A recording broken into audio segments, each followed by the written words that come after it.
Welcome along to the Listen In. My name is Vicky and this is a story for children and families. And I'm so excited that you have popped along today because I have an extra special story to tell you. Now, I love children's stories, especially when stories have been written by children themselves.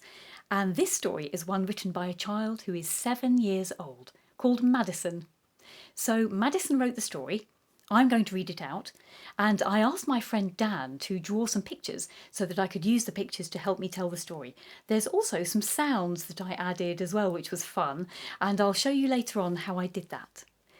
The story is called The Unhappy Storm Cloud, and as you can tell from that, it's about clouds, and where I live today there's plenty of clouds in the sky. In fact, it's just started to rain a tiny bit, and the story is also about a creature called an alicorn. I wonder what an alicorn is. Well, you'll get to find out in a few minutes' time. I'm going to stay right here and I'll meet you here after the story, which is about 5 minutes long, and then I will show you some of the things I used to tell the story, and I have an extra important job for you as well when you have time later on. So I'll see you back here after the story in about 5 minutes. Enjoy the story.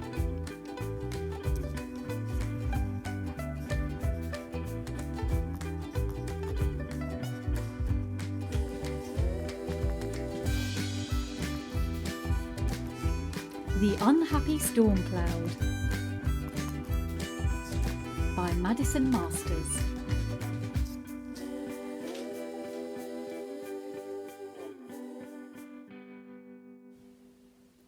One bright sunny day, Annalise the alicorn was taking a flying lesson when she saw her best friend, Kiesel the Cloud, bobbing around. They were best friends and had been ever since they were little. Annalise the alicorn was part pony, part unicorn, and part Pegasus, so that made an alicorn. Kiesel was a gentle cloud, fluffy, nice, kind and caring. She loved sharing, and most of all, hugs. Hi Kiesel, nice to see you today. Hi Annalise, how's your flying lesson? Very good at the moment, but I still can't fly in rain. Annalise offered to show Kiesel her new tricks. Annalise flew into the air and started off with a double balance flip. She jumped off a sky building, then balanced with her wings outstretched. Then she did 2 huge flips in mid-air. Wow, Annalise, that was amazing! Suddenly, the sky cracked and a big storm cloud named Stella appeared. I'm here to ruin your fun, she cackled, and then she did a gigantic rainstorm. Annalise started to fall to the ground. Kiesel raced after her and caught her just in time. Why are you so angry? Asked Kiesel curiously. Stella didn't reply. Later that day, Kiesel drew a picture of Annalise. It had a silver mane, a glittery strawberry-scented horn, and some glittery silver hooves and tail. Kiesel said, I drew this picture of you. Thank you, Kiesel, replied Annalise. Suddenly rain started to fall from the sky, and they all saw Stella again. The rain started to go on Kiesel's picture. No, cried Kiesel. The rain was falling all over the picture, ruining all the details. I'll fix it, shouted Annalise. She waved her horn and magic came out of it. The picture then returned to how it was before Stella was there. Annalise said, Please tell us why you are so angry. I'm angry because I don't have any friends, mumbled Stella. Being unkind won't get you any friends. You need to be kind to get friends, replied Kiesel. Well, I guess you're right, said Stella. Well, if you like, we could be your friends, offered Annalise excitedly. Okay, whispered Stella. And Stella started to change colour from grey to light purple. The other two were so surprised. Wow! Wow! Wow! Screamed Annalise. Amazing, Stella! Screeched Kiesel. Whoa!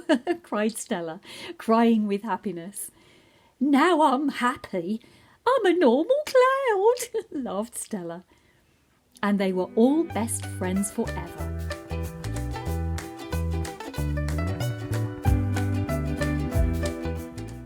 Stella never rained on anyone again, unless it was an emergency and they needed rain.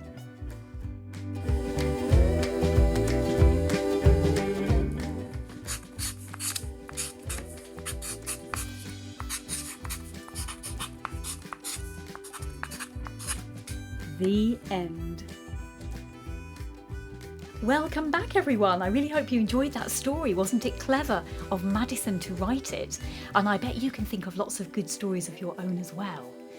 Now, I do have a task for you, but before I give it to you, I'm just going to show you a couple of things that I used for that story, particularly to make the sound.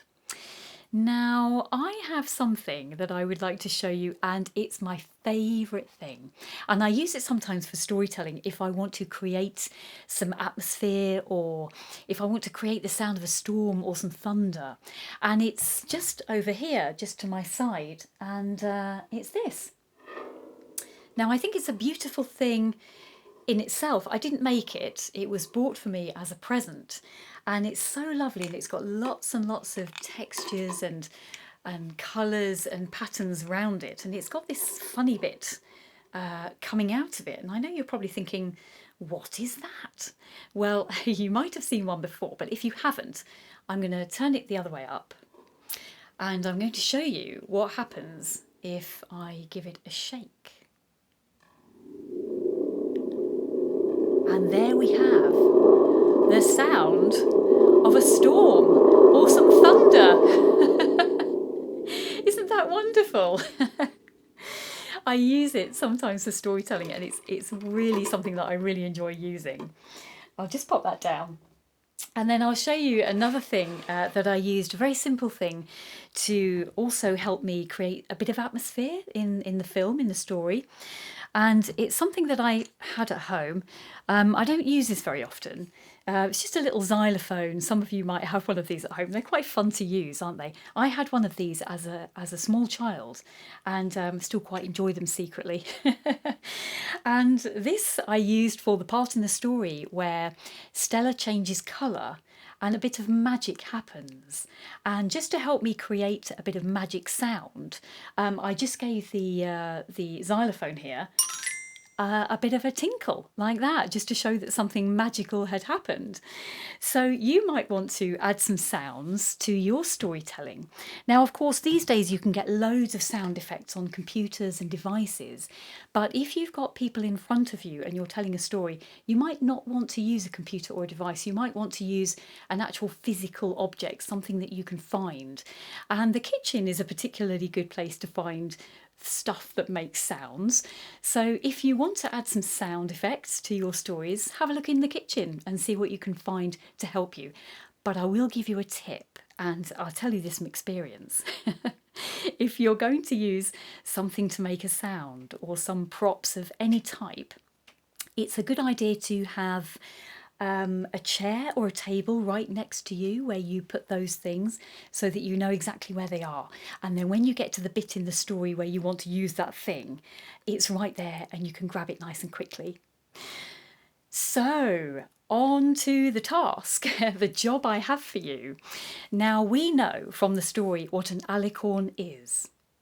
It's a creature, a magical creature from stories, that has the body of a pony or a horse, and a horn like a unicorn on its forehead, and it has wings as well. And I wondered whether you would like to draw an alicorn of your own, see if you can. So Dan can help us do this. I can show you again the pictures that he drew when he was drawing his alicorn to use in the story. So here we have the first picture where Dan drew a pony but left a gap in the top line on the pony's back. And that's a little gap where you can add some wings to your picture later on.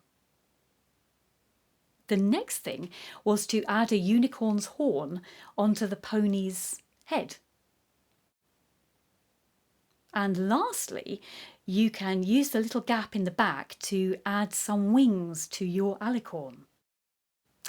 Now, Dan has also added some colours to the unicorn as well, just some orange shading, which you can do if you want to. And in the story, Kiesel the Cloud added lots of colours to his picture of Anneliese the alicorn. So of course you can add colour to your alicorn as much as you like. But you know, not everybody knows what an alicorn is. So next time you have friends and family around, or you're talking to somebody over the computer with your grown-ups, you can show them the picture that you have drawn of your alicorn and see if they know what it's called. And if they don't, you can tell them it's called an alicorn. You can also tell them it has magical powers. So it's nearly time for me to say goodbye, and thank you so much for coming and sharing a story with me today. And grown-ups and parents and carers, if you enjoy this, you can add a cheeky like if you want to, or you can subscribe to the channel, and then I get to share lots more stories with you. So for now, enjoy the rest of your day, and I will see you very soon. Bye for now.